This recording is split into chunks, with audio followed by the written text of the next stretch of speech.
Olá, meus irmãos, meus amigos. Eu quero de pronto desejar a você uma noite de sexta-feira abençoada na graça e na paz do nosso Senhor Jesus Cristo.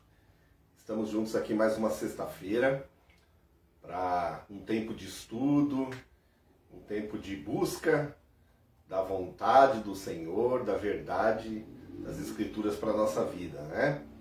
Algumas pessoas têm me perguntado por que a gente não tem feito live toda sexta-feira. É que, na verdade, de uma forma gradual, né, a gente tem retomado as nossas atividades presenciais. Então, por esse motivo, a gente não tem feito live toda semana. Mas tem semanas que a nossa programação está mais tranquila, programação presencial, a gente continua fazendo aqui a Escola Bíblica no Facebook. Eu quero agradecer a sua presença, a sua companhia, dizer que é uma alegria muito grande ter você com a gente, muito honrado, e quero que você participe. Você é convidado a participar, a curtir, a comentar, a compartilhar, convidar mais alguém para assistir. E o desejo do meu coração é que seja um tempo de crescimento, um tempo de aprendizado para todos nós, né? E hoje a gente vai falar de um tema assim tão relevante, tão importante. É um dos tentáculos da nossa fé, né? Uma das espinhas dorsais do Evangelho, que é o arrebatamento da igreja. A gente vai falar um pouquinho sobre o evento mais esperado e aguardado, né, por muitos santos ao longo da história, né? Em todos os tempos, no coração de homens e mulheres eleitos, escolhidos pelo Senhor, há o desejo, essa doce esperança de encontrar com o Senhor Jesus, né? Ele mesmo prometeu que voltaria para buscar aqueles que crescem em seu nome, aqueles que recebessem de bom grado a boa nova do Evangelho, né? E um dos textos mais lindos que a gente conhece, Jesus dizendo, retratado ali no Evangelho de João, no capítulo 14, versículos 1 a 3, que ele diz assim: não se turbe o vosso coração, credes em Deus, crede também em mim. Na casa de meu pai há muitas moradas. Se assim não fosse, eu vô-lo teria dito. Vou preparar-vos lugar. E quando eu for e vos preparar lugar, virei outra vez e vos receberei para mim mesmo, para que onde eu estiver, estejais vós também. Essa é uma rica e gloriosa promessa que Jesus deixou aos seus discípulos um pouquinho antes de ascender aos céus, né? Então, biblicamente, não resta nenhuma dúvida de que a volta de Jesus Cristo será um momento incomparável, né? De maneira, será inenarrável, um evento de proporções assim inimagináveis, de grande glória e visível a todos, em que Deus se manifestará na pessoa de seu Filho Jesus com grande poder, com grande glória, com grande majestade, ok? Então hoje a gente vai falar um pouquinho desse evento tão maravilhoso, que é o arrebatamento da igreja. O que a Bíblia nos ensina sobre isso? E aqui eu quero pedir a graça de Deus para a gente, de maneira didática, mas também de maneira assim, bem concisa, poder trazer aqui uma ideia, um conceito daquilo que a Bíblia fala sobre esse evento, né? Eu quero deixar bem claro aqui que existem muitas correntes escatológicas, né, que estudam o fim dos dias, né? Então, tem o pessoal de uma visão dispensacionalista, tem aqueles que são os preteristas totais, os preteristas parciais, que são historicistas e preteristas parciais. Então, existem muitas vertentes. E algumas dessas vertentes teológicas ensinam que Jesus virá em várias etapas, antes da tribulação, no meio da tribulação, depois da tribulação. E alguns textos são tirados, pinçados de outro contexto, para se dar guarida a esse tipo de ensino, né? Mas na verdade, quando a Bíblia se refere à vinda do Senhor, dia do Senhor, é um evento único, gente, é um evento único. A gente vai, hoje, não sei se a gente consegue terminar, mas a gente vai aqui pelo menos adentrar por esse caminho para entender isso aí, né? Então a Bíblia, ela fala e descreve esse evento de várias formas. E uma das formas mais comuns que você vai encontrar desse evento ser descrito, o arrebatamento da igreja, é a forma figurada, a forma alegórica, né? Também é importante a gente saber que arrebatamento é uma tradução de uma palavra grega, né, que está no Novo Testamento, arpazo, que significa rapto, significa algo ser tirado, raptado, tirado com força, de repente. Então, isso é arrebatamento, né? Então, seria a mesma coisa que rapto, né? Alguém ser tirado, resgatado, raptado com força irresistível. Esse é o sentido original dessa palavra. Mas, como eu dizia para vocês, quase sempre a Bíblia vai falar deste assunto de maneira figurada, de maneira alegórica. Eu quero, como introdução, trazer um versículo que está em Mateus capítulo 24, e é nesse capítulo do evangelista Mateus que Jesus fala sobre os últimos eventos, os últimos acontecimentos, e ele fala sobre a sua vinda, né? É chamado de Sermão do Monte, ou Sermão Escatológico, né? Hoje a gente não vai ter condição, né, de entrar nesse capítulo com mais profundidade, se deter nele de maneira mais contida, mas ali Jesus narra os eventos da tribulação, né, que viria sobre os santos, né? E então a gente vai adentrar nesse capítulo com mais propriedade para saber se a tribulação é local, ela é mundial, ela já aconteceu, ela vai acontecer, ela está acontecendo. Essa ideia de que é uma tribulação de 7 anos, dividida em 2 períodos de 3 anos e meio, é bíblico, ou não é. Então a gente vai se deter nisso depois com mais propriedade. Mas eu quero me deter só no versículo de número 27 desse capítulo, que aqui Jesus começa a dar uma ideia de como será o arrebatamento da igreja, como será a sua vinda. Ele diz assim: porque assim como o relâmpago sai do Oriente e se mostra até o Ocidente, assim também será a vinda do Filho do Homem. Aqui é importante a gente salientar que Jesus está falando aos seus discípulos, né? O famoso sermão do monte, ou sermão escatológico. Jesus reúne os seus discípulos e eles perguntam a Jesus sobre os sinais que haveriam da sua vinda, do fim dos tempos. É importante salientar isso. Todos os discípulos estavam presentes, eles eram testemunhas oculares e eram ouvintes presenciais desse sermão. Pedro, João, Lucas, Mateus, Marcos, até Judas Iscariotes estava lá. Então, exceto Paulo, que é um apóstolo que veio de maneira tardia depois, né, no encontro com Jesus no caminho de Damasco, todos os outros discípulos que posteriormente se tornaram apóstolos, eles estavam presentes nesse sermão, eles eram ouvintes presenciais, testemunhas oculares.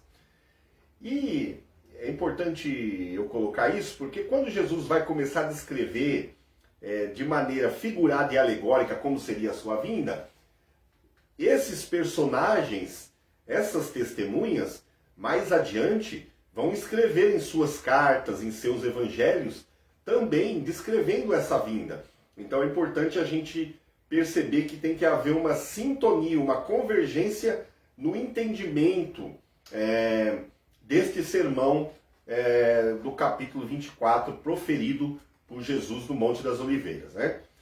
Então, o primeiro texto aqui, Jesus, ele, de maneira figurada, de maneira alegórica, diz que a sua vinda iria se assemelhar a um relâmpago que sai do Oriente e se mostra no Ocidente.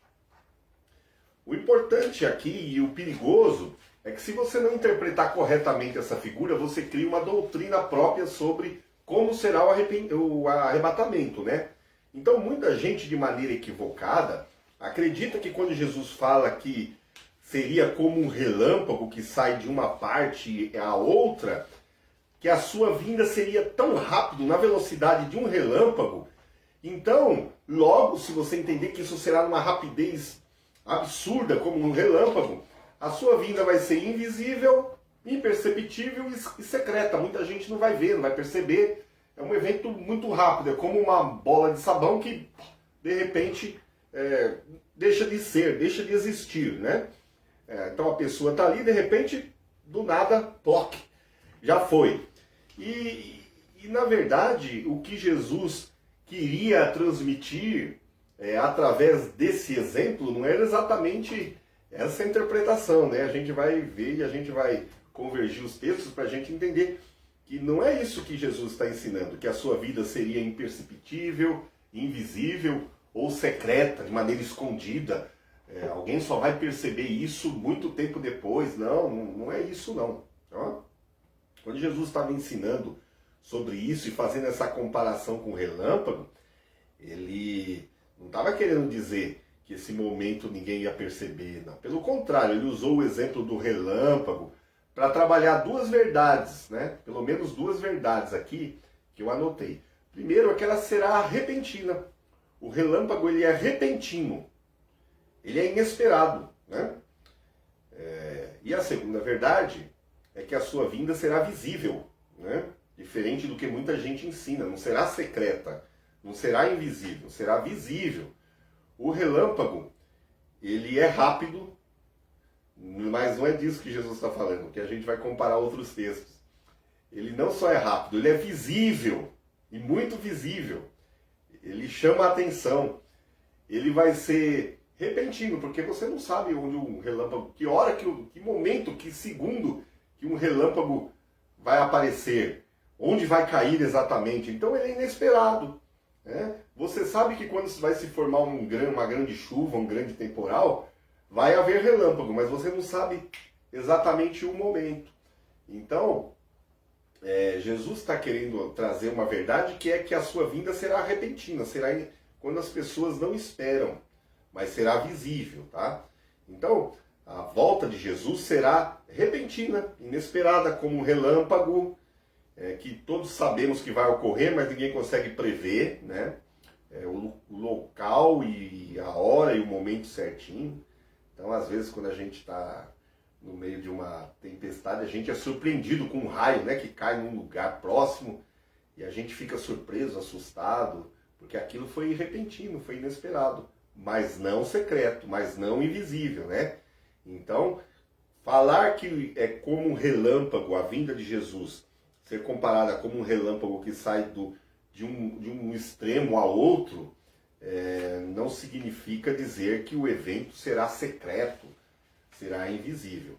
Importante, repentino e inesperado não é a mesma coisa que secreto, que escondido, que invisível, né? Quando o relâmpago, na verdade, ele aparece no céu, ele mostra esplendor, ele é visível a todos, ele ilumina todo o céu. Mesmo quando isso acontece de dia, é seguido por um barulho estrondoso, né? E grande parte das pessoas se assusta, se apavoram.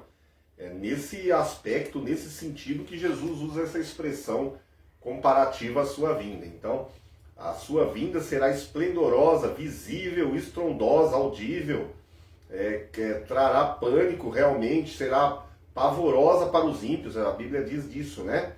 Então é nesse sentido que Jesus faz essa comparação, né? Na verdade não há como você não perceber um relâmpago quando ele ocorre. E por fim, no original, a expressão que Jesus remete a esse sentido é uma evidência de algo perceptível e, sobretudo, repentino, tá bom, gente?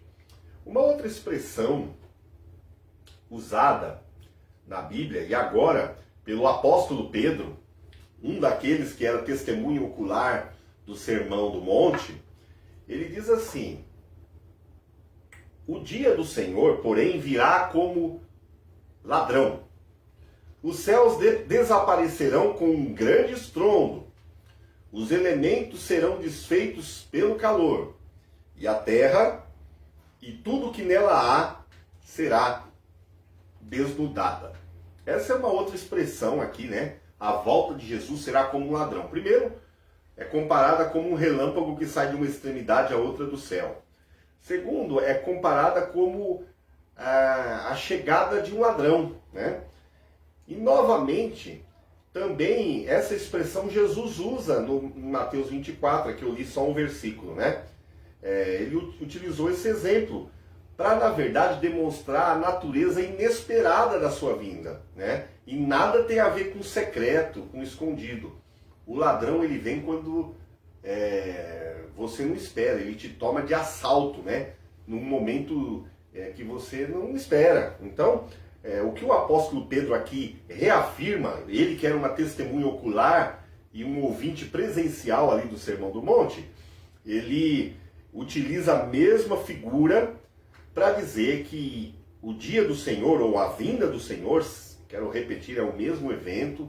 Não vamos ficar fatiando a vinda de Jesus em um monte de etapas, porque isso não tem nenhum respaldo, né, escriturístico.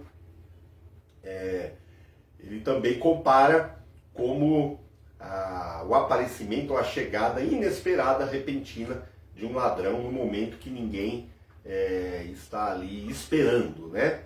Então a gente pode aqui notar claramente que o apóstolo Pedro, ele está também de maneira cabal afirmando que é um momento inesperado, porém ele não está dizendo que é invisível esse momento, né? Para você que ainda não se convenceu dessa interpretação, desse sentido, dessas expressões, a gente pode ir para o apóstolo Paulo, escrevendo na sua primeira carta aos Tessalonicenses, no capítulo 5, do versículo 1 a 4, aqui ele trata desse evento, da vinda do Senhor. Então ele começa dizendo assim para os irmãos de Tessalônica: irmãos, quanto aos tempos e épocas, não precisamos escrever-lhes, pois vocês mesmos sabem perfeitamente que o dia do Senhor virá como ladrão à noite, quando disserem paz e segurança. Então, de repente, a destruição virá sobre eles, como dores à mulher grávida, e de modo nenhum escaparão. Mas vocês, irmãos, não estão nas trevas, para que esse dia os surpreenda como ladrão. Aqui, no texto aqui que acabamos de ler aos Tessalonicenses, Paulo ensina primeiramente que a gente não deve marcar data, fazer previsões sobre a vinda de Jesus Cristo, visto que ela é inesperada, assim como o ladrão à noite. Porém, também ele diz que quando esse momento chegar, que será um momento de grande destruição para os ímpios, nós, os verdadeiros cristãos, aqueles que esperam a sua vinda, aqueles que estão preparados para esse momento, não seremos surpreendidos, ok? Ainda, o apóstolo Paulo, ele usa uma outra expressão para esse evento, que é, na verdade, e aqui eu vou dividir em dois eventos, o momento do arrebatamento da igreja. Ele usa a expressão num abrir e fechar de olhos. E, novamente, as pessoas usam essa expressão, então a gente já viu que a vinda do Senhor será como o relâmpago que sai do Oriente e se põe no Ocidente, será como o ladrão à noite, e agora o apóstolo Paulo, ele usa a expressão num abrir e fechar de olhos, mas aqui ele vai dividir em dois eventos. Esse texto que eu vou ler está na primeira carta que o apóstolo Paulo escreveu aos Coríntios, no capítulo 15, versículos 51 a 53. É nesse capítulo que Paulo trata sobre a ressurreição dos mortos, sobre a vinda do Senhor, entre outros temas as quais nós chamamos de escatológicos, né? Então, 1 Coríntios, capítulo 15, versículos 51 até o 53, ele diz assim, e eu vou ler bem devagarzinho para você entender o que ele está escrevendo, o que ele está dizendo. Eis aqui vos digo um mistério. Presta atenção em que evento ele está falando. Na verdade, nem todos dormiremos, mas todos seremos transformados.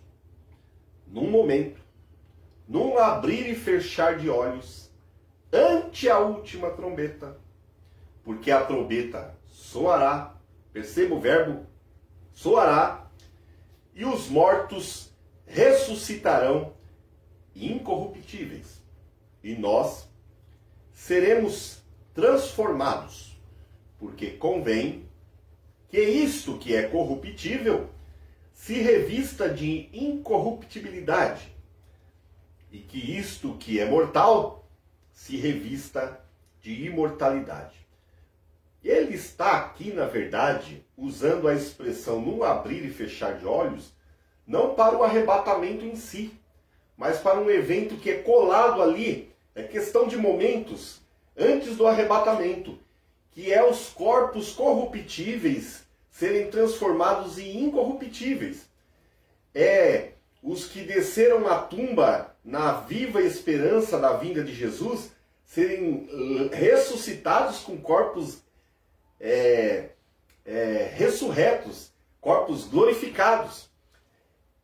Esse num abrir e fechar de olhos, ele não está falando que é o arrebatamento, ele está dizendo que esse evento, essa troca de uma natureza corruptível, mortal, por uma natureza incorruptível, imortal e gloriosa, acontece um pouquinho antes do arrebatamento. E ele usa a expressão ante a última trombeta, porque a trombeta soará.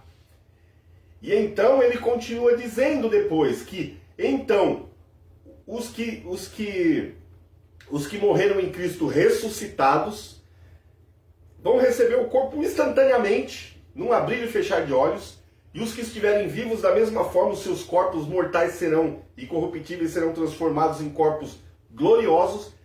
Isso tem a ver com a expressão num abrir e fechar de olhos, não com arrebatamento.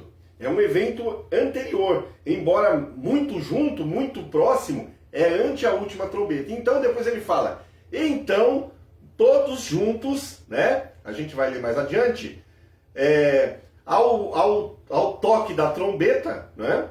Ao toque da trombeta, e então todos subiremos para estarmos juntos com o Senhor. Então a expressão num abrir e fechar de olhos muitas vezes é usada para tentar defender que o arrebatamento é secreto. E a frase preferida é que vai acontecer num abrir e fechar de olhos. Na verdade, não é o arrebatamento.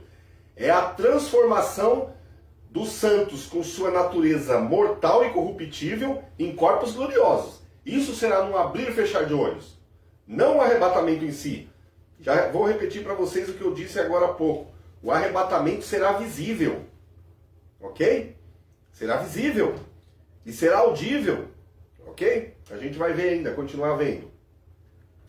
Então, o que Paulo está tratando aqui é a questão da imortalidade e o caráter sobrenatural desse momento, pois as pessoas que já morreram vão ter os seus corpos ressuscitados, né, instantaneamente, num abrir e fechar de olhos, revestidos de incorruptibilidade, e ao soar da última trombeta, juntamente com quem estiver vivo na ocasião, também com seu corpo transformado instantaneamente, todos subiremos para encontrar com o Senhor, né? Paulo, mais uma vez, escreveu exortações de consolo aos cristãos que estavam tristes, né? Por causa da perda de seus entes queridos, né? Num tempo de tanta perseguição, de tanta dor.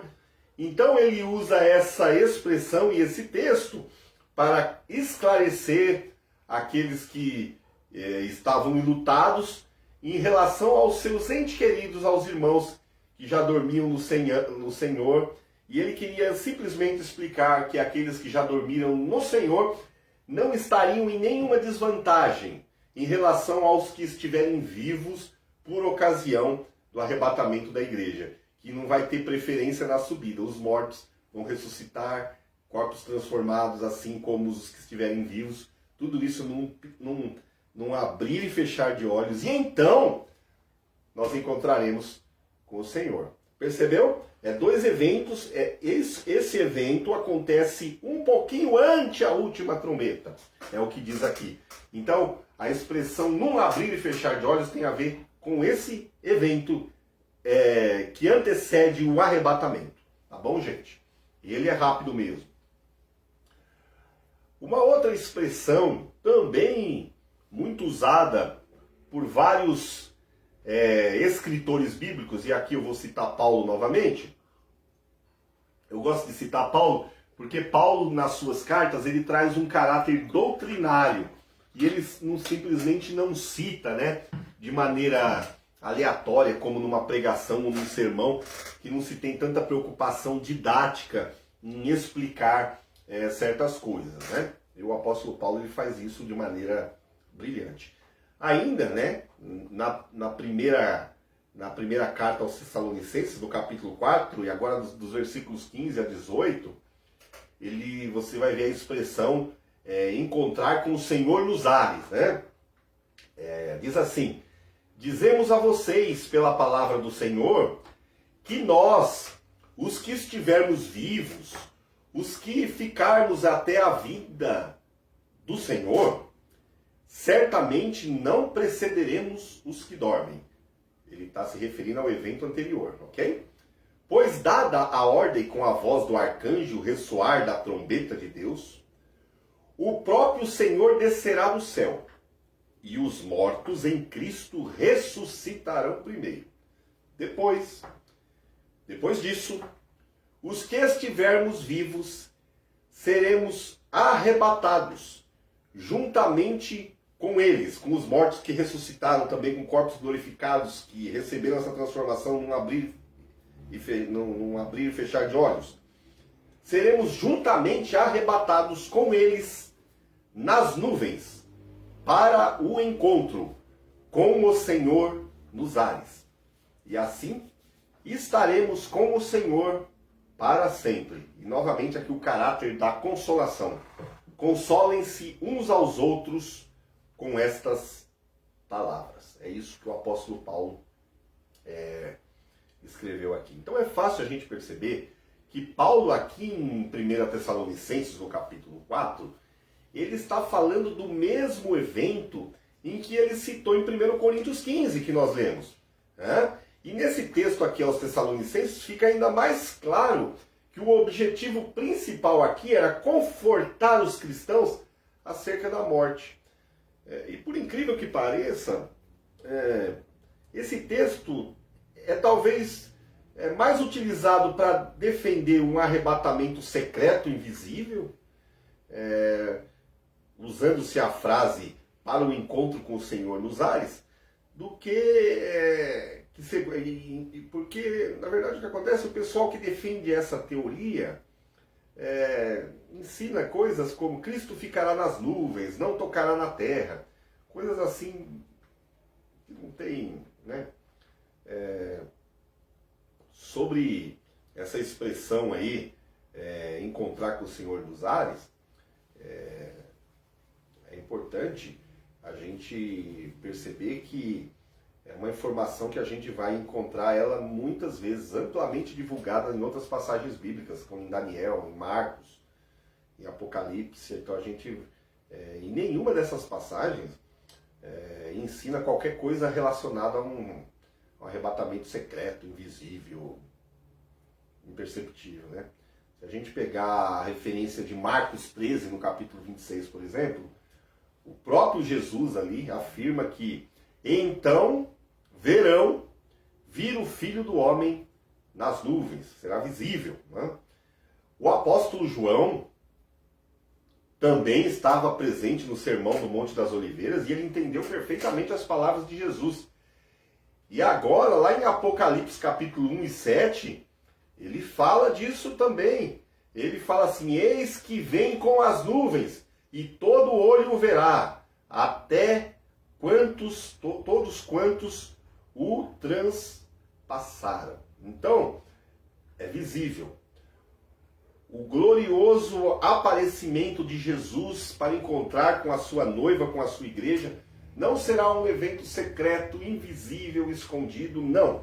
Será um evento glorioso, majestoso, audível, visível, apavorante para os ímpios. Tá bom, gente? Então, guarde isso no seu coração. Então, a expressão encontrar com o Senhor nos ares, na verdade, é uma expressão antiga, né?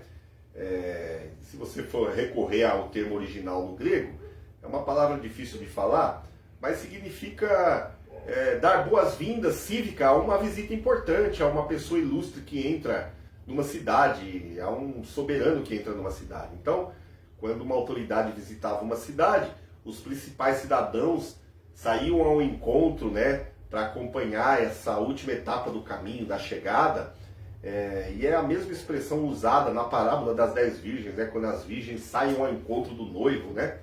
Então é um costume da época, né, também, em relação ao casamento, né, o noivo ia até a casa da noiva e as virgens encontravam o noivo no caminho com uma recepção festiva, né, e aí acompanhavam o noivo até a casa da noiva. Então se usava a expressão encontro nos ares, tá?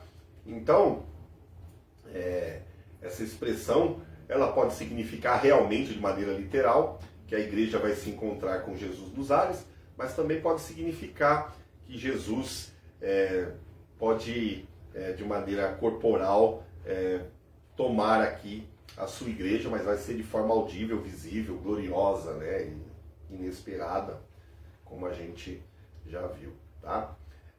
Uma outra expressão que se usa muito em relação ao arrebatamento ainda em Mateus 24, no sermão de Jesus, dos versículos 38 a 42, ele faz algumas referências aqui, dando um exemplo como isso se dará. Então ele usa a expressão um será levado, um será levado e o outro será deixado, né? Uma será levada, a outra será deixada. Então diz assim, ó, porquanto, assim como nos dias anteriores ao dilúvio, aqui é uma alusão, uma referência aos dias de Noé, né? Lá atrás. Porquanto, assim como nos dias anteriores ao dilúvio, comiam, bebiam, casavam e davam-se em casamento, até ao dia em que Noé entrou na arca. E não perceberam até que veio o dilúvio. Aqui fala de estar desapercebido, estar com suas mentes, a sua atenção voltada para as coisas dessa vida. Comiam, bebiam, casavam, davam-se em casamento, até o dia que Noé entrou na arca e não o perceberam, até que veio o dilúvio e os levou a todos. Assim será também a vinda do Filho do Homem. Então, estando dois no campo, será levado um e deixado o outro. Estando duas moendo no moinho, será levado uma e deixada outra. Vigiai, pois, porque não sabeis a hora que há de vir o vosso Senhor. Então aqui, um será levado e outro será deixado. Tem a ver o sentido aqui que Jesus quer dar a essa comparação, que é um lugar, vai ser um momento de separação do que serve, do que não serve, dos eleitos, dos não eleitos, dos fiéis, dos infiéis, ok? Então, dos que esperam, dos que não esperam a sua vinda. Então, a expressão um será tirado, outro será deixado, é uma expressão que atenta primeiro para a conotação de que será um tempo de separação, um momento de separação. E segundo, nos dado esse exemplo no sentido da vigilância. E ele conclui dizendo, vigiai, pois, porque não sabeis a hora que o vosso Senhor há de vir. Então, aqui tem um caráter tanto no contexto aqui da vigilância para este tempo, como saber que será um tempo em que os bodes serão separados das ovelhas, o joio será separado do trigo, tá bom, pessoal? Note que quem foi levado aqui não foram os justos, foi Noé e sua família que entrou na arca, né? E os ímpios foram levados pelo dilúvio. Então aqui o texto também descreve um tempo de juízo de Deus, né? Ao comparar com os dias de Noé e o evento da arca e o dilúvio, né?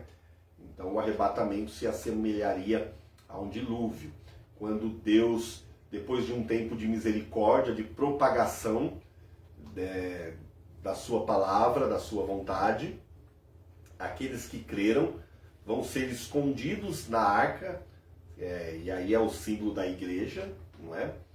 E nas águas tribulosas deste mundo, né?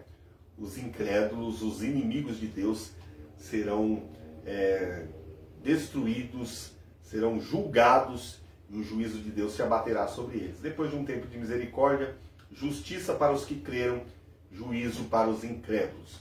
Então, assim como o dilúvio, assim será esse evento tão glorioso e esperado, que é o arrebatamento da igreja.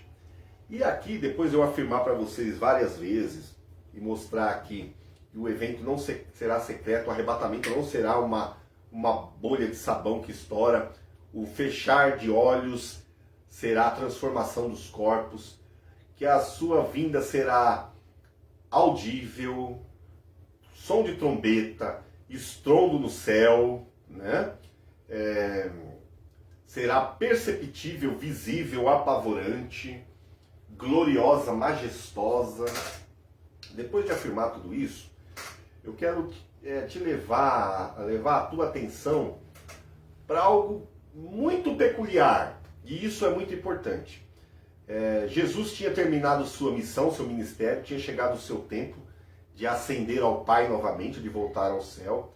Ele promete deixar um consolador, promete voltar, né? O momento da sua partida se aproxima, ele dá as últimas instruções aos seus discípulos, né? E então, de repente, diante dos olhos dos discípulos, uma atração mais forte do que a força da gravidade. Não se esqueça que a palavra harpazo, que é arrebatamento, significa tirar a força, raptar a força. Então, de repente, uma atração, uma força irresistível, superior, mais elevada do que a força da gravidade, começa a elevar o nosso Senhor Jesus da terra. Diante dos olhos dos discípulos, ele começa a subir. Para os discípulos que tinham visto o seu mestre andar sobre as águas, acalmar a tempestade, multiplicar pães, peixes, curar, ressuscitar mortos, eles não tiveram muita dificuldade em acreditar naquilo que os olhos deles estavam vendo. Na verdade, o que acontecia dentro deles era um misto de saudade, um luto, uma perda, um sentimento de separação. Jesus estava ascendendo aos céus. E é interessante que na hora que Jesus começa a ascender aos céus, ele é escoltado por 2 anjos. É o que está escrito lá em Atos, no capítulo 1.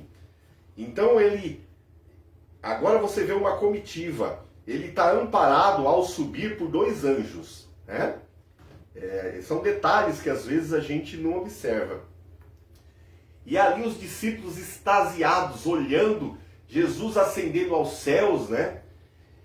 Então um desses anjos, eles estão vendo os anjos, estão vendo Jesus, é tudo visível, né?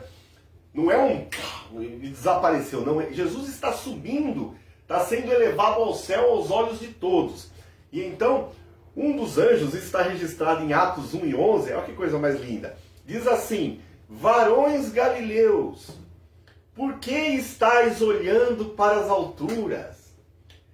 Este Jesus, que dentre vós foi recebido no céu, assim, do modo como viste subir, ele virá. Olha que coisa mais maravilhosa. Eles viram Jesus ascendendo ao céu com uma comitiva de anjos. passando nas nuvens, entre as nuvens.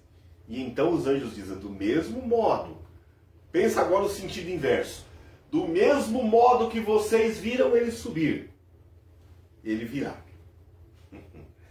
Não é repentino, assim.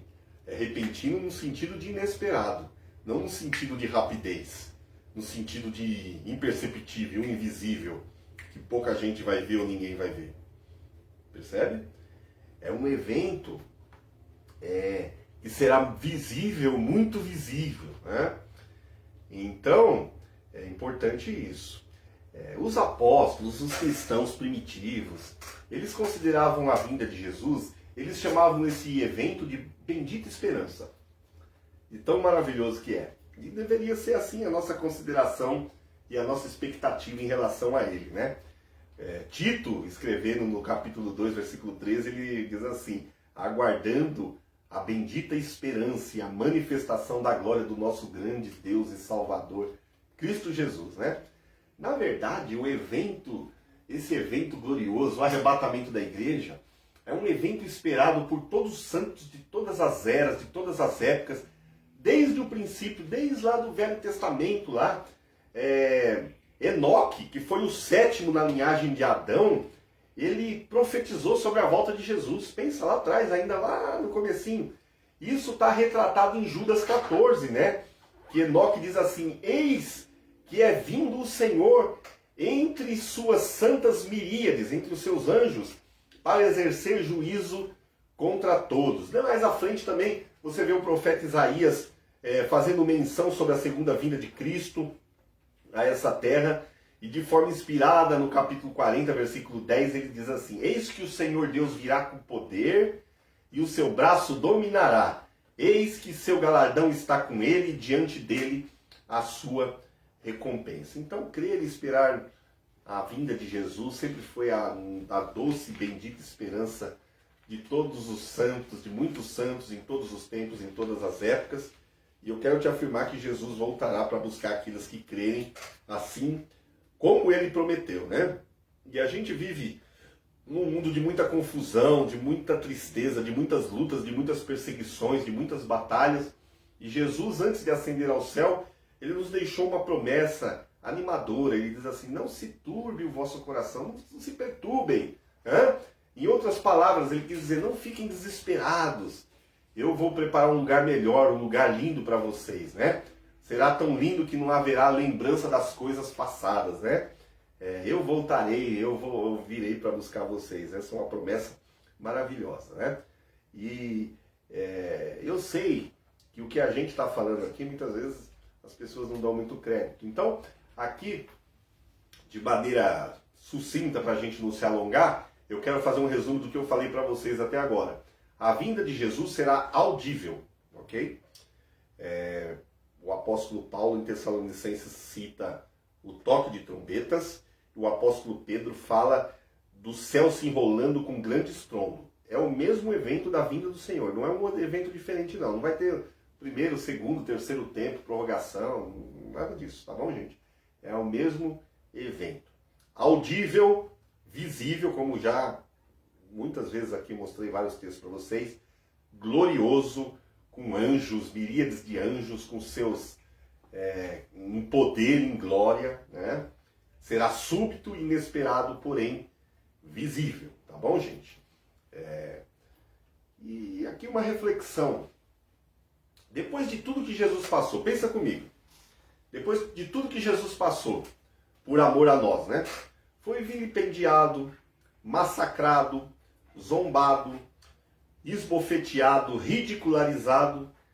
Seria razoável que ele voltasse à terra de forma secreta, escondida, invisível, no sapatinho? Não. Ele virá de maneira visível, majestosa, triunfal, ao som de todas as trombetas, diante dos olhos de todos os mortais, gloriosamente amparado por miríades de anjos e de maneira inesperada, quando o mundo não esperar. Mas para nós que esperamos, será um dia ditoso, um dia maravilhoso. Talvez tudo isso que eu digo para você seja alvo de zombaria, de crítica, de descrédito de muita gente. Mas a Bíblia fala também desse tempo que a gente está vivendo, desse tempo que a gente chegou, que a vinda de Jesus seria um assunto quase como se fosse uma fábula, uma mitologia, uma historinha da carochinha, que muita gente não ia acreditar, e até gente que frequenta os bancos das igrejas, né? Ele vai ali, mas ele não tem essa esperança, não acredita de forma literal, genuína, que Jesus vai voltar. A sua alma também não anseia por esse momento, porque ele está muito conformado, o mundo está tudo muito bom, está satisfazendo de maneira plena a sua natureza humana, né? Os seus desejos, o seu ego, então está tudo muito bem, né? Está comendo, bebendo, dando-se em casamento, preocupado com as coisas desta vida, né? Como o próprio Jesus fala, como os dias de Noé, né? Está também dito uma outra expressão, como nos dias de Ló. É um tempo de depravação, um tempo de perversão de valores, um tempo que existe uma agenda mundana, um sistema próprio de princípios e valores do mundo que não coadunam com o Evangelho, não coadunam com a justiça e a santidade de Deus. Então as pessoas estão mergulhadas nessas coisas, estão desapercebidas e descrentes com esse evento. O apóstolo Pedro, um daqueles que estavam lá no sermão do monte, no sermão escatológico de Mateus 24, é uma das testemunhas, ele fala sobre isso na sua segunda carta, no capítulo 3, versículos 3 e 4, eu separei aqui para vocês.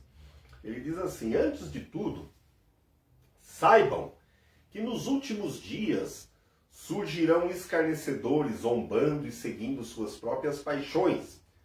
Eles dirão: o que houve com a promessa da sua vinda? Desde que os antepassados morreram, tudo continua como desde o princípio da criação. Ou seja, entra dia, sai disso, entra dia, sai dia, tudo continua a mesma coisa. Isso aí é historinha, não vai acontecer nada. Essa promessa da vinda aí de Jesus é lorota, eles dizem.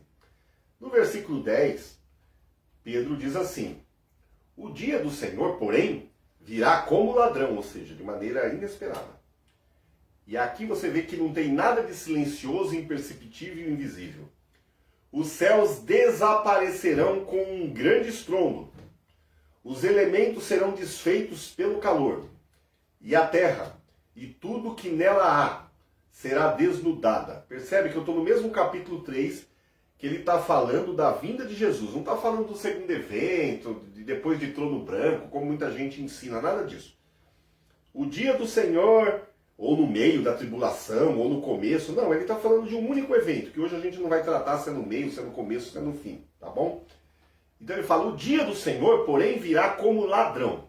Os céus desaparecerão com um grande estrondo, os elementos serão desfeitos pelo calor, e a terra e tudo que nela há será desnudada. Visto que tudo será assim desfeito, que tipo de pessoas é necessário que vocês sejam?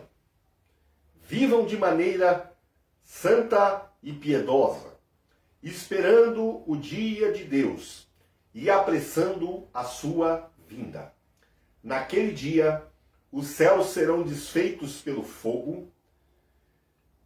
Você pensa que evento é esse? Não tem nada de imperceptível e invisível, hein? E os elementos se derreterão pelo calor.